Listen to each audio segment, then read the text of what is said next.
В этом году выставка была посвящена 75-летию художника, модельера, дизайнера, заслуженного работника культуры Якутии Августины Филипповой и приняла свыше 50 работ.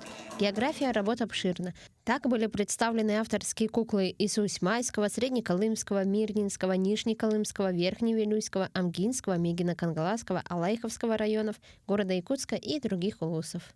Конкурс у нас шел по 5 номинациям. Это куклы в национальных зимних костюмах, сувенирная кукла, флора и фауна и, конечно, куклы по эскизам известного модельера Августины Филипповой и приз зрительских симпатий. Но самые итоги мы уже подвели. На протяжении 7 лет Татьяна Шмелева делает авторские куклы. На выставку женщина представила композицию с Данилой Мастером и хозяйкой Медной горы.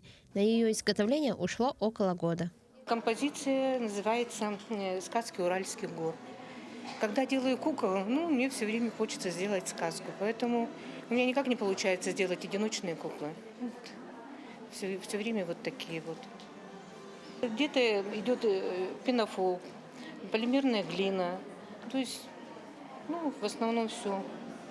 Акриловые краски, лаки, каркасные куклы делаю. Изготовлением кукол занимаются и школьники. В Якутской городской национальной гимназии уже 3-й год работает мастерская кукольного искусства. Изготовление кукол – непростой процесс. Он требует усидчивости и выносливости. В школьной мастерской каждый обучающийся занимается своим делом. Кто-то работает обувщиком, кто-то парикмахером, а кто-то занимается изготовлением самой куклы. Все смотреть, видеть, визуально уже смотреть свою окончательную работу, она даже меняется во время процесса работы. И поэтому дети именно обучаются в процессе работы, как они подходить к своей творческой деятельности. Мы сделали театральную куклу, называется она планшетная кукла, по мотивам эпического произведения Олонхо Семена Черногорска-Черных «Хоптобурай аттах Хапталджин Берген».